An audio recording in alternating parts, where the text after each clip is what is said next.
2 கொரிந்தியர் வாங்க. 2 கொரிந்தியர் 3ஆம் அதிகாரம் 6வது வசனத்துக்கு வாங்க.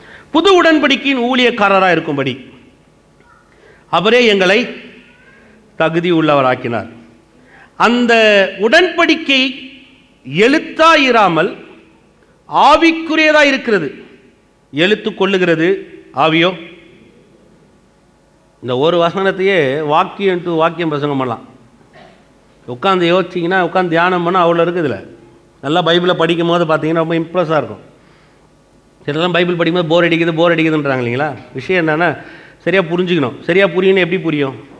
நிறைய டேப்ஸை கேட்கணும். நிறைய டேப்ஸை கேட்டு நல்லா பிரசங்கம் பண்ணுற சில போதனைகளை கேட்க உங்களுக்குள்ள ஒரே சந்தோஷம் வரும். அப்போ பைபிள் வாசிக்கும் போது ரொம்ப இன்பமாக இருக்கும். நீங்கள் பைபிள் வாசிக்கிறதுல இன்பத்தை கண்டடைஞ்சிட்டா பெரிய சந்தோஷம் இந்த உலகத்தில் எதுவுமே கிடையாது. எதுவுமே ஒத்துக்கிறீங்க? ரொம்ப இன்பம் பாருங்க.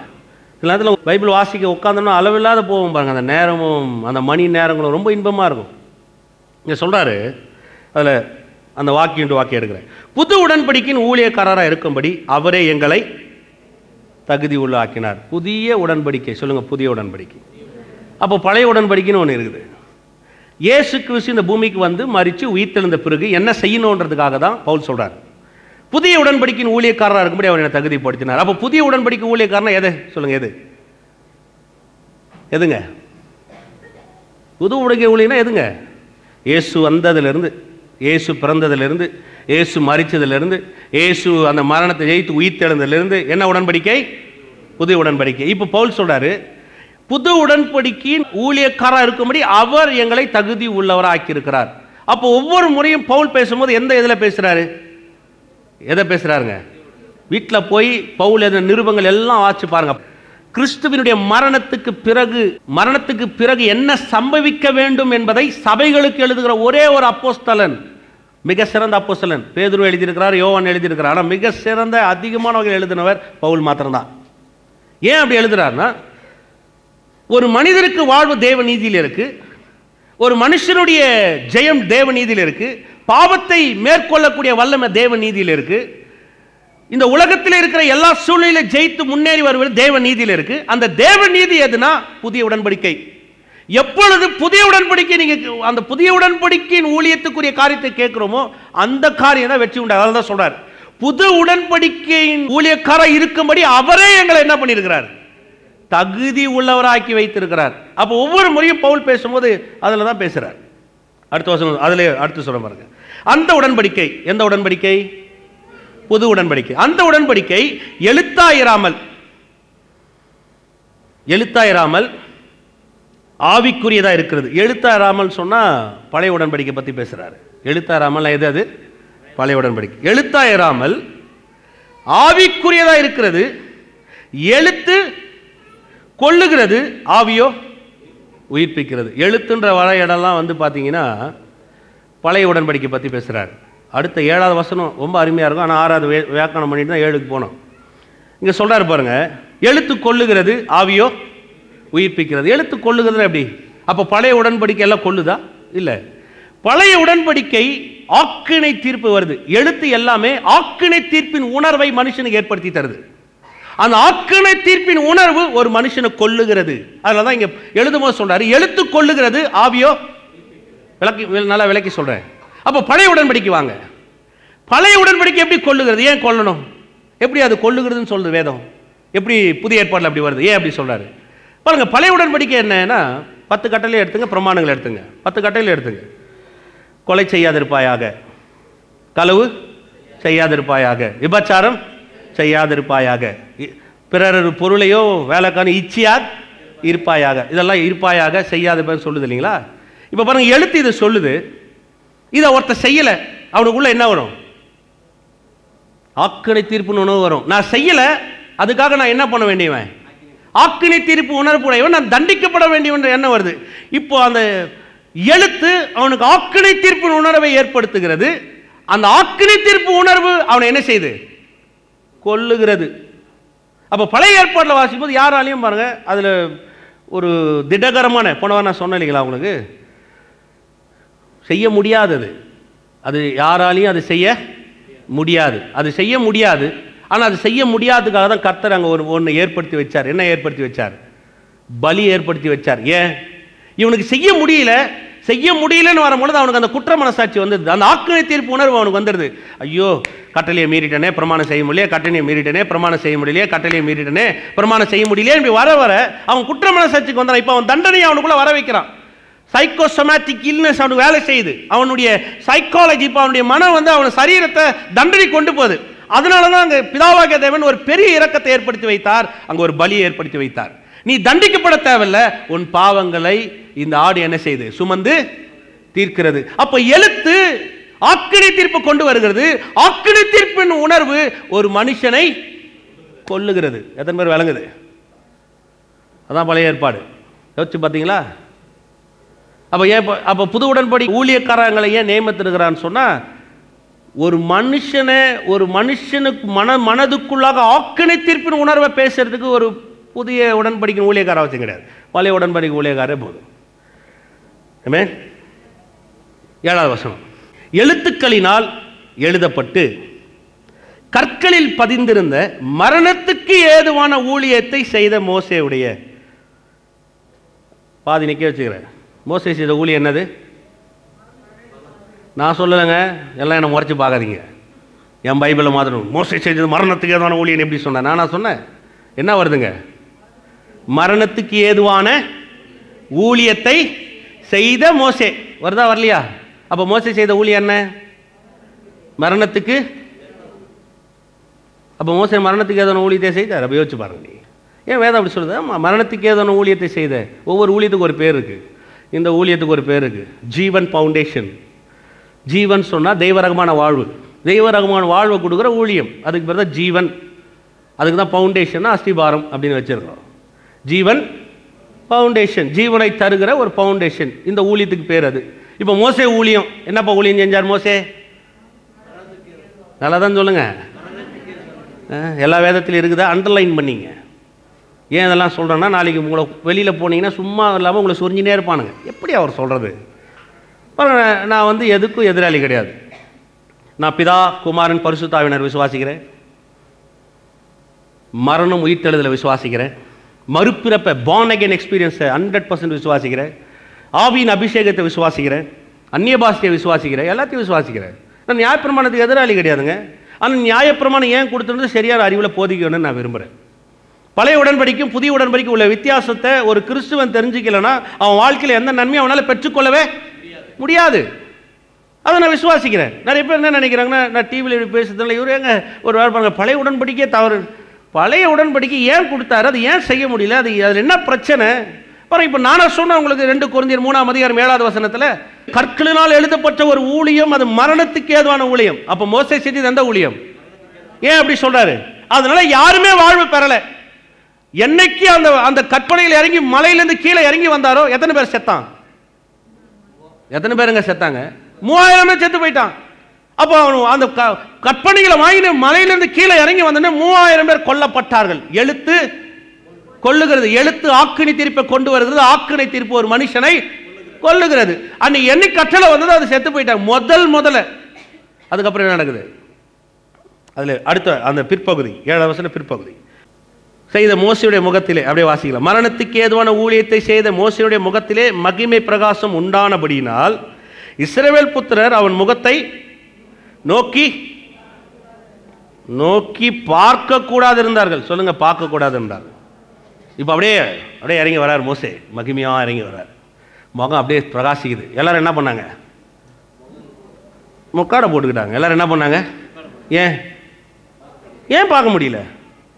ஏன்?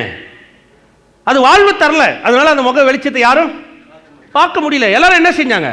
முக்காடை போட்டுக்கிட்டாங்க. ஏன்? அது பிரகாசம் தான். ஆனா யாராலையும் அது பிரகாசம் தாங்க, யாராலையும் பார்க்க முடியாது. இன்னைக்கு எத்தனை பேருக்கு மோசே முகத்தில் இருந்த பிரகாசம் வேணும்னு விசுவாசிக்கிறீங்க? நான் ஜெபம் பண்றேன், வேணா வாங்க. உங்க முகத்துல பிரகாசம் இருக்கும், ஆனா எவனும் உங்க முகத்தை பார்க்க முடியாது. முகத்தில் பிரகாசம் தான் 4 பேர். நம்ம எதுக்கு அழகாக பியூட்டி பார்லர்லாம் ஏன் காலையில் 9 மணிக்கு சர்வீஸுக்கு 6 மணிக்கு எஞ்சி அலாரம் வச்சு எழுந்து குளிச்சு தலைவாரி மூடி பவுடரை போட்டு அதை போட்டு இதை போட்டு அப்போ எதுக்கு வரும்? உங்களை பார்த்துன்னு ஒருத்தர் மூஞ்சி முன்னாங்கன்னா எப்படி இருக்கும்? நயாமோ எப்படி இருக்கும்னு நினைக்கிறீங்க? அப்போ அவ்வளோ அழகு, அந்த அழகு நல்லதா? நான் ரட்சிக்கப்பட்ட புதுசில் 96 லாஸ்ட் 97 ரட்சிக்கப்பட்ட மாதிரி இந்த வாசனை வாசிக்கும் எனக்கு ஒரு பெரிய சந்தோஷம். உடனே ஒரு மலைக்கு போயிட்டார் ஐயா.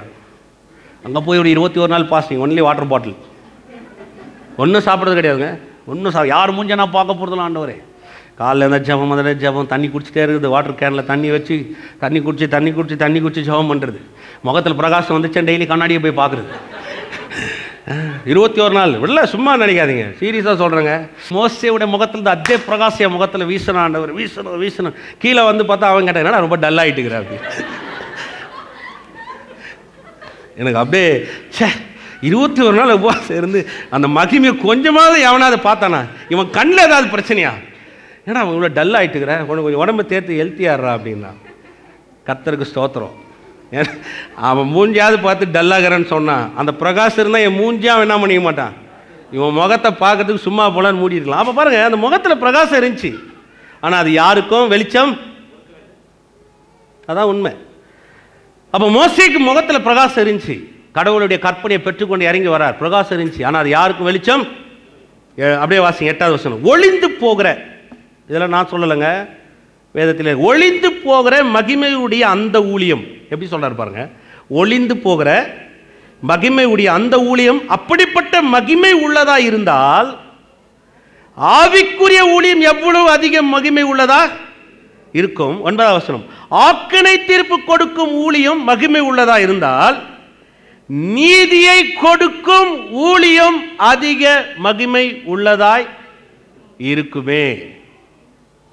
ஏன் நிறுத்தி வாசிக்கிறேன் நீங்க, அதனால தான் அந்த ஊழியம் ஒளிந்து போகிற ஊழியம்ன்றாரு. என்ன சொல்றாரு? ஒளிந்து போகிற ஊழியம். ஒளிந்து போகிற ஊழியம்னா என்ன? அது நிலையற்றது. பாருங்க, அந்த காலத்தில் ஒரு 200 வருஷத்துக்கு முன்னாடி, 100-150 வருஷத்துக்கு முன்னாடி, சிலர்லாம் வந்து பார்த்தீங்கன்னா பழைய ஏற்பாடு அடிப்படையில் தான் நிறைய பிரசங்கம் பண்ணாங்க. பெரிய பெரிய ஊழியக்காரங்களாம் அப்படி தான் சில விஷயங்கள்லாம் செஞ்சாங்க. ஒரு விசுவாசத்தை வளர்த்தாங்க. அதுக்கப்புறமா தான் புதிய ஏற்பாட்டுக்குள்ளே கண்ணு திறக்கப்பட்டு நிறைய ஊழியங்கள்லாம் பண்ண ஆரம்பித்தாங்க. அது மகிமை உள்ள ஊழியம் தான். ஆனால் அது வேதம் சொல்லுது அது அதிக மகிமை கிடையாது. அது என்னவா இருந்தது? மகிமை உள்ள ஊழியம். ஆனால் இங்கே சொல்லுவது அதிக மகிமை உள்ள ஊழியன்றார். அந்த ஊழியம் என்ன பண்ணுறது? ஆக்கினை தீர்ப்பை கொடுக்கிற ஊழியம். இந்த ஊழியம் நீதியை கொடுக்கும் ஊழியம். ஆக்கினை தீர்ப்புன்றது அவனுக்குள்ளாக ஏற்படக்கூடிய, தங்களுக்கு தாங்கள் ஏற்படுத்திக் கொள்ளக்கூடிய காரியம். நீதி என்பது தேவன் என்ன ஒரு மனுஷனுக்கு செய்த கொண்டு வரக்கூடிய ஊழியம். இப்படியாக மகிமைப்பட்டிருந்த அந்த ஊழியம் இந்த ஊழியத்துக்கு உண்டாயிருக்கிற சிறந்த மகிமைக்கு முன்பாக மகிமைப்பட்டது அல்ல. அன்றியும் ஒளிந்து போவதே மகிமை உள்ளதாய் இருந்ததானால் நிலைத்திருப்பது அதிக மகிமை உள்ளதாக இருக்குமே.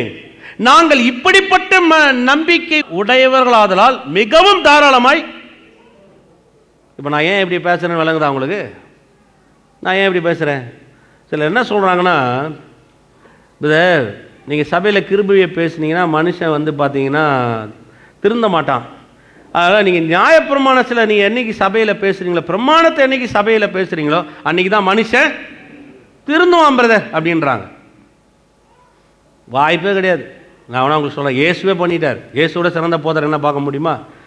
பாருங்கள், லூக்கா எழுதின சுவிசேஷம் 18ஆம் அதிகாரத்தை வாசித்து பார்த்தீங்கன்னா, ஒருத்த வரா இல்லைங்களா, வந்து இயேசு காலில் விழுந்து என்ன சொல்கிறான்? நித்திய ஜீவனை சுமந்து கொள்றதுக்கு நான் என்ன என்ன என்ன செய்யட்டும் அப்படியா? பாருங்கள், என்னைக்கு செய்யட்டோன்றாங்களோ அங்கே கடவுள் இருக்க போகிறது கிடையாது. அவன் வந்து நித்திய ஜீவனை சுமந்து கொள்றதுக்கு நான் என்ன செய்யட்டோன்னு கேட்டான். அதனால தான் இயேசு சொன்னார், நித்திய ஜீவன் யார்? இயேசு தானே. என்னை விசுவாசிப்பா, என்னை விசுவாசிப்பதே நித்திய ஜீவனை அவர் சொல்லியிருக்கலாமா இல்லையா? அவன் அப்படி கேட்கல. அவன் என்ன கேட்குறான்? நித்திய ஜீவனை சுமந்து கொள்றதுக்கு நான் என்ன செய்யட்டும்? சரி, நீ செய்யணுமா? போய் சொல்கிறார், களவு செய்யாது இருப்பாயாக, பொய் சாட்சி சொல்லாத, விபச்சாரம். உடனே அவன் என்ன சொன்னான்? இவையெல்லாம் என் சிறு வயசுல நான் செஞ்சுட்டு இருக்கிறான். அதெல்லாம் சின்ன வயசுலேருந்தே செஞ்சுருக்கிறேன். பாருங்க, இவன் எல்லாம் அவன் சின்ன வயசுலேருந்தே செஞ்சுருக்கிறான். இப்போ ஏன் அவனுக்கு நித்திய ஜீவனை பற்றி பிரச்சனை? அப்போ ஏன் நித்திய ஜீவன் கிடைக்கலையா அவனுக்கு? சின்ன வயசுலனா அவன் விபச்சாரம் செய்யாமல் இருந்துக்கிறான், களவு செய்யாமல் இருந்துக்கிறான், பொய் சாட்சி சொல்லாமல் இருந்துக்கிறான், எல்லாமே செய்யாமல் இருந்துக்கிறானே. இன்னும் என்ன அவனுக்கு பிரச்சனை? அப்போ இயேசு சொல்றாரு, உங்ககிட்ட ஒரு குறை இருக்கு. உங்ககிட்ட என்னைக்கு ஒருத்தர் நான் செய்யணும்னு போறானோ அன்னைக்கு அவங்ககிட்ட நிச்சயமா குறை இருக்குன்னு அர்த்தங்க. சுய நீதியில ஒரு மனுஷன் என்னைக்கு செயலாற்ற முடியாது. சுய நீதியில ஒரு மனுஷன் போக போக போக அவன் குறைவுள்ளவனா தான் இருக்கிறத நிறைவுள்ளவனா மாறவே முடியாது. இம்பாசிபிள். அவனுக்கு அந்த நிறைவே கிடைக்கவே. உடனே இயேசு சொன்னாரு, உன் ஆஸ்தி எல்லாத்தையும் விற்று தரித்திரருக்கு கொடு. உடனே என்ன பண்ணாங்க? அவன் மிகுந்த ஐஸ்வர்யம் உள்ளவனா இருந்தபடினால் மன துக்கத்தோடனே போய்விட்டான். ₹1 கொடுத்தானா யாருக்காவது? அவன் ₹1 யோசிச்சு பாருங்க, எவ்வளோ காசு. மிகுந்த ஐஸ்வர்யம் தான் இருந்துச்சு. 10% கொடுத்துருக்கலாமா? ஒரு 5%, 2% கொடுத்துருக்கலாமா இல்லையா? சே, கடவுள் சொன்னாரே, ஏசு அவன் சொல்றான் நல்ல போதகரேன்னு அவர் காலில் வந்து விழுந்தானா இல்லையா? ஒரு மனுஷன் சொல்றாரு, அதுல முழுசா செய்யலைன்னா கூட எவ்வளவு செஞ்சு பார்த்துருக்கலாம்? ஏங்க ஒரு 10% செஞ்ச, ஒரு 5%, 1% செஞ்சான். அவன் என்ன பண்ணாங்க? மன துக்கத்தோடனே. என்னைக்கு பாருங்க, சுய நீதியில நீங்க போக போக போக உங்க மனம் கடினமாயிடும். என்னைக்கு உங்களுக்கு தேவ நீதி உங்க இருதயத்தில் வர வர வர உங்க இருதயம் திறக்கும், உங்க பர்சும் திறக்கும். அப்படியே லூக்கா சுவிசேஷம் 19ஆம் அதிகாரம், இயேசு அந்த எரிகோக்குள்ள போறாரு. அடுத்த அதிகாரம், அவர் எரிகோக்குள்ள போறாரு. அங்க சகேவை பார்க்கறாரு. சகேவை இறங்கி வா, நான் வீட்டுக்கு வரணும். உடனே சகேவை என்ன சொன்னா? என் ஆஸ்தியில் பாதியை நான் ஏழைகளுக்கு கொடுக்கிறேன். யாரிடத்தில் நான் அநியாயமா வாங்கியிருந்தால், ஏதாவது ஒன்று நான் அநியாயமா வாங்கியிருந்தால் 4 அவங்களுக்கு என்ன செய்யறேன்? எத்தனை? இப்ப பாருங்க, அவனுக்கு இவனுக்கு என்ன வித்தியாசம்? அவனுக்கு என்ன இவனுக்கு என்ன வித்தியாசம்? இப்ப அவன் வந்து நான் செய்யணும் சுயநீதியில போறான். சுயநீதியில போறதுனால அவன் மனம் கடினப்படுது. அவன் யாருக்கும் கொடுக்க முடியல, கடவுளுக்கு சொல்ற வார்த்தை கேட்க முடியல, செய்ய முடியல. அவன் கடினப்படுது, துக்கத்திலே வாழ்றான். என்னைக்கு ஒரு மனுஷன் இந்த சுயநீதியில போறான், அந்த மனுஷன் இருதயம் கடினப்பட்டிருக்கும், வாழ்க்கை முழுவதும் துக்கத்திலே வாழ்வான். என்னைக்கு ஒரு மனுஷன் தேவ நீதியில வரானோ, அப்ப அவன் மனசு திறக்குது, அவன் பர்சு திறக்குது. ஆமென். எப்படி கொடுக்க முடியுது அவனால? ஆஸ்தி ஏழைகளுக்கு, என் ஆஸ்தியில பாதி நான் ஏழைகளுக்கு. ஏன்? ஏன்னா அவன் மனசு திறந்துருச்சு. அதனால கையும் பர்சும் என்ன பண்ணுதுங்க? யார்கிட்ட அநியாயமா வாங்கியிருந்தா 4 ரிட்டர்ன் தரேன், 4 தரேன் ஆண்டவரே. யோசிச்சு பாருங்க. ஏன் அப்படின்னா அதுதான் தெய்வ நீதி. ஆமென். எதன்ப தேவ நீதியை விரும்புறீங்க? பக்கத்தில் பார்த்து சொல்லுங்க. தெய்வ நீதி நம்மை வாழ வைக்கும், நம்முடைய மனக்கண்ணை பிரகாசம் அடைய செய்யும். அதனால தான் பாருங்க, நம்ம மனசும் எந்த அளவுக்கு விரியுதோ அப்போதான் நம்முடைய கையும் கொடுக்கணும் அந்த அளவுக்கு என்ன செய்யும்? விரியும். சுயநலம் அற்று போகும். தேவன் என் கூட இருக்கிறார், நான் பஞ்சத்தில் இருக்க மாட்டேன் என்ற எண்ணங்கள் விரிவடைய ஆரம்பிக்கும். எந்த காரணத்தினாலையும் நான் இறுகி குறுகி வாழக்கூடியவனா இருக்க மாட்டேன், கொடுத்து பெருகி வாழக்கூடியவனா இருக்க ஆரம்பிப்பேன். ஹல்லேலூயா. இந்த ஊழியத்தினுடைய ரகசியமே அதுதான். நாங்கள் இறுகி சுருங்கி போனவன் கிடையாது, நாங்கள் கொடுத்து பெருகி போன ஆட்கள். ஆமென். ரோமர் 4ஆம் அதிகாரத்துக்கு வாங்க. மோசே மலையிலேருந்து இறங்கின உடனே எல்லாம் என்ன செஞ்சாங்க? மூஞ்ச மூணா. அதே இயேசு மலையிலேருந்து இறங்கி வராரு. வந்தவுடனே எல்லாரும் முகத்தை என்ன பண்ணாங்க? முகத்தை மூடணும். ஒருத்தன் யாருங்க? அவன் குஷ்டரோகி. அவன் என்ன பண்ணணும்? முகத்தை மூடணும். இயேசு இறங்கி வந்தோடனே ஓடி வராங்க. இயேசு எங்கே போகிறார்? ஜனங்க ஓடி வராங்க. அவர் மலையிலேருந்து இறங்கி வந்த உடனே எந்த இடத்துக்கு போகிறாங்க ஓடுறாரு. யார் முகம்லாம் மூடி இருக்கோ அந்த முகம் எல்லாம் திறந்து விடுறாரு. அவர் இங்கே திறந்துருக்கிற முகம் கூட என்ன பண்ணுது? மூடுது. அதான் இயேசு கிறிஸ்துவனுடைய ஊழியம். அதான் புது உடன்படிக்கையின் ஊழியக்காரராக இருக்கும்படிக்கு அவர் எங்களை தகுதிப்படுத்தியிருக்கிறார். சபைக்கு நீங்கள் வரும்பொழுது உங்கள் முகத்தில் திரை கிழிக்கப்படும், உங்கள் இருளை நீக்குவோம், உங்கள் மனதில் இருக்கிற பலவீனங்களை நீக்குவோம், உங்கள் வாழ்க்கையில் இருக்கிற பிரச்சனையை நீக்குவோம். அதுதான் இந்த ஊழியத்தினுடைய மகிமை. ஆமென். குனிஞ்சு வரவங்க கூட நிமிந்து வாழணும்னு நினைக்கிறேன். அதுதான் புது உடன்படிக்கை ஊழியம். தள்ளப்பட்டவனா வந்தால் கூட அவனை தாங்கி நிற்க வச்சு இந்த உலகத்தில் வாழ முடியும் நிச்சயத்தை காமிக்கிறது தான் புது உடன்படிக்கை ஊழியம். எத்தனை பேர் அந்த ஊழியத்தில் விரும்புகிறீங்க? ஆமென். நல்லா இருக்கிறத கூட சேர்த்து முகத்தை முடிச்சுக்கணும்னா மரணத்துக்கு ஏதுவான மோசே செய்த ஊழியன் பைபிளே சொல்லுது. பரிசுத்த ஆவியானவர் எழுதி வைத்திருக்கிறார். இது ஏதோ மனுஷன் உட்காந்து அப்படியே தந்திரமாக எழுதிட்டான்னு நினச்சிடாதீங்க. அதனால் நிறைய பேர் கண்கள் என்ன பண்ணணும்? திறக்கப்பட வேண்டும். வாங்க ரோமர் 4ஆம் அதிகாரம். அப்படியானால் நம்முடைய தகப்பனாகிய ஆபிரகாம் மாமிசத்தின்படி எண்ணத்தை கண்டடைந்தான் என்று சொல்லுவோம். கேள்வி கேட்குறார். கேள்வியெல்லாம் கேட்குறது ரொம்ப அருமையான விஷயம் பைபிளில். சரிப்பா, மாமிசத்தில் ஆபிரகாம் எண்ணத்தை கண்டடைந்தான் சொல்லுவோம். சொல்லுங்கள், எண்ணத்தை கண்டடையலாம். நான் கேள்வி கேட்குறேன், நீங்கள் தான் சொல்லுவோம். எத்தனை பேர் சொல்கிறீங்க? ஒன்றும் சொல்ல முடியாது. ஆபிரகாம் கிரியினாலே நீதிமானாக்கப்பட்டான் ஆகில் மேன்மை பாராட்ட அவனுக்கு ஏது உண்டு? ஆகிலும் தேவனுக்கு முன்பாக மேன்மை பாராட்ட ஏதுமில்லை. வேத வாக்கியம் என்ன சொல்லுகிறது?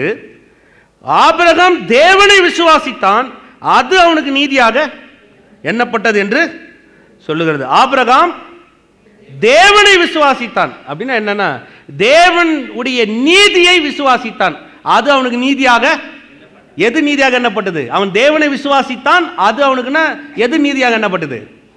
அவன் தேவனை விசுவாசித்தான், அது அவனுக்கு நீதியாக எண்ணப்பட்டது. எது அந்த நீதி? எந்த நீதி? அவன் தேவனை விசுவாசிக்கிறதுனால தேவனுடைய நீதி அவனுக்கு எண்ணப்பட்டது. ஆமென். ஆபிரகாம் மாமிசத்தில் என்ன கண்டடைந்தான் என்று சொல்லுவோம், ஒன்றும் கிடையல. அப்ப ஆபிரகாம் தேவனை விசுவாசித்தான், தேவனுடைய நீதி அவனுக்காக எண்ணப்படுகிறது. அவருடைய பிரதிபலன் என்ன? என்ன? ஆபிரகாம் 100 வயசுல குழந்தை பிறந்தார். 100 வயசுல ஆபிரகாம் அப்படியே உங்க கனவுல கொண்டு போயிடாதீங்க, அப்படியே கூனி கிருகி ஆபிரகாம் அப்படியே கோல் ஊனின்னு என்ன சொல்றீங்க பிரதர் அப்படி கேட்டுதான் நினைக்காதீங்க. சாராளுக்கு 90 வயசுல குழந்தை பெற்றானே 100 வயசு ஒரு ஆய் அப்படியே கூனி குறுகி வந்த மாதிரி நினைக்காதீங்க. 90 வயசுல கூட சாரால் குழந்தையை பெற்றெடுக்கக்கூடிய அளவுக்கு சரீரத்தில் பலன் இருந்தது. வேதம் சொல்லுகிறது, ஈசாக்கு பால் மறந்த பின்பு, ஈசாக்கு அப்போ தோற்றம் எப்படி இருந்திருக்கும்னு நினைக்கிறீங்க? அப்படியே கூனி குறுகி அப்படியே வயசான ஒரு பொக்க உள்ள பாட்டி மாதிரி இருந்திருப்பான்னு நினைக்கிறீங்களா? எப்பெல்லாம் நீங்க தேவ நீதியில் வரீங்களோ அப்போல்லாம் நீங்க அழகா இருப்பீங்க. ஆமென். எப்பெல்லாம் தேவ நீதியை விசுவாசிக்கிறீங்களோ அப்போ சரீரத்தில் சுகம் இருக்கும். எப்பெல்லாம் தேவன் நீதியை விசுவாசிக்கிறோம் உங்க முகத்துல பிரகாசம் இருக்கும். எந்த பியூட்டி பார்லருக்கும் போவானா நிறைய காசு கொடுத்து பில் கொடுத்து பே பண்ண வேண்டாம், அதை தயவு செஞ்சு இங்கே போடலாம். நான் தேவ நீதி உங்களுக்கு பிரசங்கம் பண்ணுறேன். அழகு இருக்கும், 2 பேருக்கும் சரீரத்தில் பலன் இருக்கும். இல்லைன்னா 2 ராஜா சாரால் மேலே ஆசைப்பட்டிருப்பாங்களா? யோசிச்சு பாருங்க. 2 ராஜாங்க ஏதோ ரோட்டில் போகிறவங்க ஏதோ பார்த்து சாரால சைட் அடிக்கலாம், நல்லாகிறா. 2 ராஜா சாரால ஆசைப்படுறாங்கன்னு சொன்னால் அப்போ சாரால் எந்த மாதிரி இருந்துக்கும் நீங்கள் யோசிச்சு பாருங்க. அதனால தான் வேதம் சொல்லுகிறது, ஜீவன் உள்ளவர்களாம் தாயானால். அப்படின்னா என்ன பாருங்க. அப்போ தேவ நீதியை விசுவாசிக்கும் பொழுது சரீரத்தில் அது வெளிப்படுது, பலன் உண்டாகுது, சுகம் உண்டாகுது.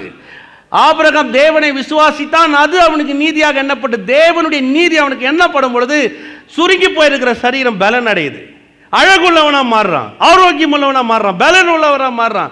அவன் வாழ்க்கையில் இந்த சரித்திரத்தில் பேர் பெற்றவனா மாறுறான், முடியாத காரியங்களை முடிய செய்யக்கூடியவனாய் மாறுகிறான்.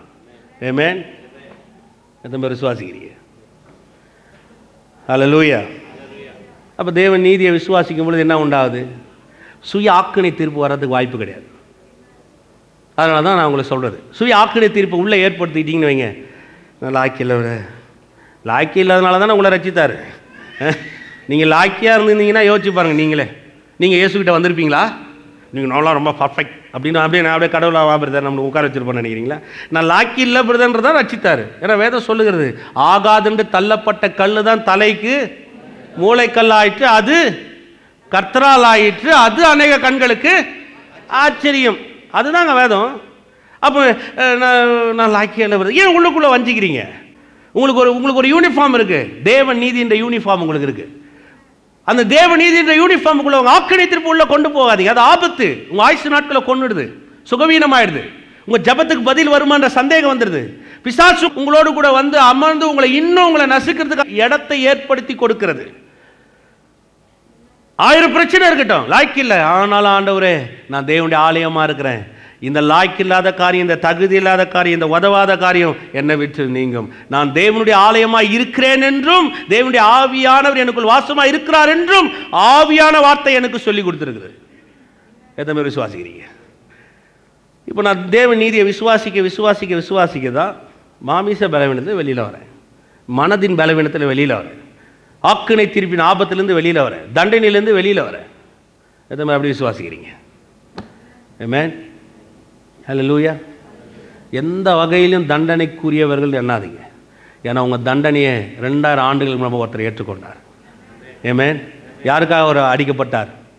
ஏசு 53ஆம் அதிகாரம் யாருக்காக அடிக்கப்பட்டார்? வாங்க அதை வாசிட்டு அப்படியே முடிச்சிருவோம். ரொம்ப அருமையாக இருக்கும். அது 3வது வசனத்தை வாசிக்கிறேன். அவர் அசட்டை பண்ணப்பட்டு ஒரு மனுஷரால் புறக்கணிக்கப்பட்டு துக்கம் நிறைந்தரும் பாடு அனுபவித்துமா இருந்தார். அவர் வச்சு நம்முடைய முகங்களை மறைத்து கொண்டோம். அவர் அசட்டை பண்ணப்பட்டிருந்தார், அவரை எண்ணாமற் போனோம். மெய்யாகவே அவர் நம்முடைய பாடுகளை ஏற்றுக்கொண்டு நம்முடைய துக்கங்களை சுமந்தார். நாமோ அவர் தேவனால் அடிப்பட்டு வாதிக்கப்பட்டு சிறுமைப்பட்டவர் என்று எண்ணினோம். நம்முடைய மீறுதல் நிமித்தம், சொல்லுங்க, என்னுடைய மீறுதல் நிமித்தம் அவர் காயப்பட்டு நம்முடைய அக்கிரம நிமித்தம் நொறுக்கப்பட்டார். நமக்கு சமாதானத்தை உண்டு பண்ணும் ஆக்கினை அவர் மேல் வந்தது. நமக்கு சமாதானத்தை உண்டு பண்ணும் ஆக்கினை, சொல்லுங்க, ஆக்கினை. சொன்னீங்களா, நமக்கு சமாதானத்தை, என் சமாதானத்தை நான் உங்களுக்கு வைத்து விட்டு போகிறேன். உலகம் கொடுக்கிற சமாதானம் அல்ல, என் சமாதானம், சொல்லுங்க, அவர் சமாதானம். அவருடைய சமாதானம் நம்மேல் வரும்படியாக, அவருடைய சமாதானம் நமக்கு வரும்படியாக அவர் ஆக்கினை அவர் மேல் விழுந்துதான். நம்மேல் வர வேண்டிய ஆக்கினை அவர் மேல், நமக்கு சமாதானத்தை உண்டு பண்ணும் ஆக்கினை அவர் மேல். இப்போ எந்த ஆக்கினையும் தூக்கி நீங்கள் உள்ளே வச்சுக்காதீங்க. எந்த ஆக்கினை திருப்பி உள்ளே வச்சுட்டு அப்படியே யோசிச்சுட்டு இருக்காதீங்க, நான் தண்டிக்க போகணும், நான் இப்படி தான் பிரதர் அப்படின்னு யோசிச்சுட்டு இருக்காதீங்க. எல்லா ஆக்கினை தீர்ப்புக்கும் அவர் உங்களை நீங்களாக்கி மீட்டிருக்கிறார். உள்ளே எழும்ப வேண்டியதெல்லாம் என்ன தெரியுங்களா? நன்றி அறிவு. உள்ளே வர வேண்டியதில் என்ன? வர வேண்டியதில் என்ன? நன்றி அறிவு. அதனால தான் சொல்கிறேன், சில பிரச்சனைகள் இருந்தாலும் அந்த பிரச்சனையை பார்க்காம இயேசுவை பாருங்கள். ஆமென். அந்த பிரச்சனை வெளியில் வர்றதுக்கு இயேசு ஒருத்தரை தவிர உங்களுக்கு உதவி செய்ய வேறு யாருமே கிடையாது. அந்த ஆக்கினை தீர்ப்பின் உணர்வு, குற்ற மனசாட்சியின் உறவுலேருந்து உங்களை வெளியில் கொண்டு வரதுக்கு ஒரே ஒருத்தர் தான் இருக்கிறார். அவர் தான் உங்கள் ரட்சகரும் உங்கள் மீட்பருமாகிய ஆண்டவராக இயேசு கிறிஸ்து. ஆமென். சுய ஆக்கினை தீர்ப்பின் ஆபத்துனா என்னன்றதை நிறைய காமிக்கிறேன். அடுத்த வாரம் சில பிக்சர்லாம் போட்டு, படம்லாம் போட்டு காமிப்பேன். எப்படி நம்முடைய வாழ்க்கையில் கனி தரக்கூடிய தன்மையிலேருந்து இலை உதிர தன்மைக்கு போகிறன்றதெல்லாம் பார்க்க போகிறோம். ஏன்னா இயேசு சொல்கிறார், ஒருவன் என்னை நிலைத்திருந்தால் அவன் மிகுந்த கனிகளை, கனி தரக்கூடிய தன்மையிலேருந்து இலை உதிர தன்மைக்கு எப்படி ஒரு விசுவாசி மாறுறான்றதை காமிக்கிறேன். ஆமென். ஹல்லேலூயா. கரங்களை வைத்து வாய்களை திறந்து தேவனை ஸ்தோத்திரிப்போம். எல்லோரும் ஹல்லேலூயா. வாய்களை திறந்து நன்றி சொல்லுங்க. அவர் உங்களுடைய ரட்சகர், அவருடைய உங்கள் பிதா, அவருடைய உங்கள் மீட்பர். ஓ நமக்கு நன்றி கர்த்தாவே. கர்த்தாவே, இந்த காலை வேலைக்காக நன்றி செலுத்துகிறோம். தகப்பனை இங்கே வந்திருக்கிற ஒவ்வொருத்தருக்காக ஸ்தோத்திரிக்கிறோம். வந்திருக்கிற ஒவ்வொரு குடும்பத்தையும் ஆசீர்வதிக்கிறோம், குடும்ப தலைவனை ஆசீர்வதிக்கிறோம். குடும்பங்களுக்குள்ளாக கர்த்தாவே தேவ நீதி இருக்கிறது என்று அறிந்து கொள்ளட்டும். இவ்வளவு தேவனுடைய ஆலயமாக இருக்கிறார்கள், தேவ ஆவியானவர்கள் வாசமாக இருக்கிறது என்பதை அறிந்து கொள்ளட்டும். விடுதலை நாயகன், விடுதலை தந்த இயேசுவுக்கு வாழ்ந்து கொண்டிருக்கிறார் அறிந்து கொள்ளட்டும். வெற்றி வாழ்வுகளுக்கு உண்டா இருக்கட்டும். இயேசு கிறிஸ்துவின் நாமத்தினாலே இவள் குடும்பங்களை ஆசீர்வதிக்கிறேன். உயிருள்ள நாமம், ஜீவனுள்ள நாமம் கர்த்தாவே, எப்பொழுதும் எங்களை காக்கிற நாமம், எங்களை ஏந்து சுமந்து தப்பு வைக்கிற நாமம் இவள் மேல் அசைவாடி கொண்டிருக்கிறோம். நன்றி செலுத்துகிறோம். குடும்பங்களுக்குள்ளாக சமாதானம் பெருகட்டும், பொருளாதார செழிப்பு இருக்கட்டும். கர்த்தாவே, அநேகருக்கு உதவி செய்யத்தக்கதாக எப்பொழுதும் இவள் கரங்கள் மேலோங்கி இருக்கட்டும். ஆண்டவரே, ஐஸ்வர்யமும் ஆஸ்தியமும் இவள் குடும்பத்தில் தங்கட்டும். பெரிய காரியத்தை செய்யும் இயேசு கிறிஸ்து வல்லமுள்ள நாமத்தினால பிதாவே. கர்த்தராகிய இயேசு கிறிஸ்துவின் கிருபையும் பிதாவாக தேவனுடைய அன்பு பரிசுத்த ஆவியான அன்பின் ஐக்கியமும் இன்றும் இன்னும் சதா காலம் ஒத்தனம் இருப்பதாக. ஆமென்.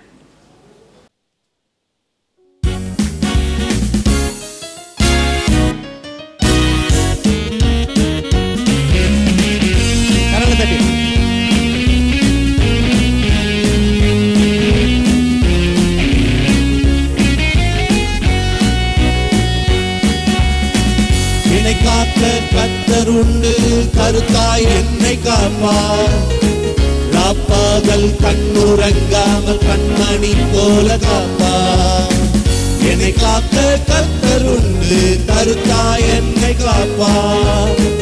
ராப்பகல் கண்ணுறங்காமல் கண்மணி போல காப்பார். என் கால்கள் கல்லில் இடராமல் தூதர்கள் கொண்டு காப்பார். நான் படுத்து உறங்கினாலும் கண்ணுறங்காமல் காப்பார். என் கால்கள் கல்லில் இடராமல் தூதர்கள் கொண்டு காப்பார். நான் படுத்து உறங்கினாலும் கண்ணுறங்காமல் காப்பார்.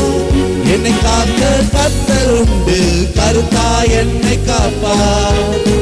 ராப்பகல் கண்ணுறங்காமல் கண்மணி போல காப்பார். என்னை காக்க கர்த்தர் உண்டு, கருத்தாய் என்னை காப்பார். ராப்பகல் கண்ணுறங்காமல் கண்மணி போல காப்பார்.